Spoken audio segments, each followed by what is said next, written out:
One of the most iconic planes to have ever been built. Its sleek flying wing design makes it practically invisible to radar and incredibly fuel efficient, allowing it to penetrate even the most sophisticated of enemy defenses. But how did this incredible aircraft come into existence, and what technological advancements made it possible? The rise of stealth aircraft can be tracked back to World War I, when the Germans attempted to use transparent canvas to make their planes difficult to spot. That plan backfired, as the glossy canvas made the aircraft even more visible in sunlight. The demand for stealth aircraft, as we think of them today, rose with the advancement of practical radar technology in the 1930s. The technology formed the backbone of Britain's early warning system during the Battle of Britain, saving uncountable lives from German bombing runs. Let's see how the technology works. Radar works by sending short pulses of electromagnetic energy in the form of radio waves outwards. The antenna then switches to receiver mode and waits to detect the reflections of these radio waves off distant objects.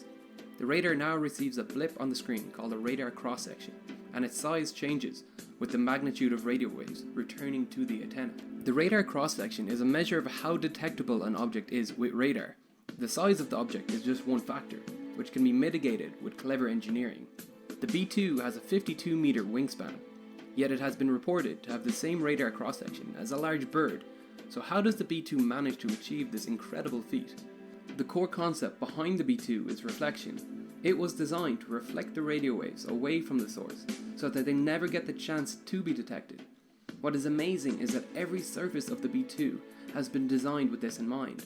The aircraft was designed with the aid of computational models and a supercomputer, which resulted in an incredibly complex curved shape. This technology was not available during the development of the F-117 Nighthawk, resulting in its much simpler faceted flat panels. The B-2's radar cross-section is further reduced by its streamlined flying wing design, with its highly reflective engines embedded within the aircraft, where radar cannot see it. Even the engine's air intakes and exhaust vents are located on top of the plane to ensure they cannot be detected by ground-based devices. But the flying wing has some unique flying characteristics that took many years for Northrop to perfect. One of the most notable is the lack of a tail rudder to control yaw. The B-2 instead uses split rudders on the tips of the left and right wing. They act as air brakes to slow either side of the wing and cause a yawing motion. But when in use, the split rudders can increase the radar cross-section of the plane, so the B-2 can also use differential thrusting of its left and right engines to allow it to be controlled when stealth is a priority. Beyond its shape, the B-2 is also made with advanced composite materials, which are capable of absorbing and dissipating incoming radio energy. The exact composition of the B-2 is classified, but we know that the skin is made from a carbon fiber reinforced plastic, while the leading edge of the B-2 is lightly painted with a material which contains small particles of iron, which absorb electromagnetic energy and converts it to heat. With these technologies combined, the B-2 barely even registers on radar screens. What is even more terrifying to think about is the fact that the Nazis had created a very similar plane all the way back in 1944.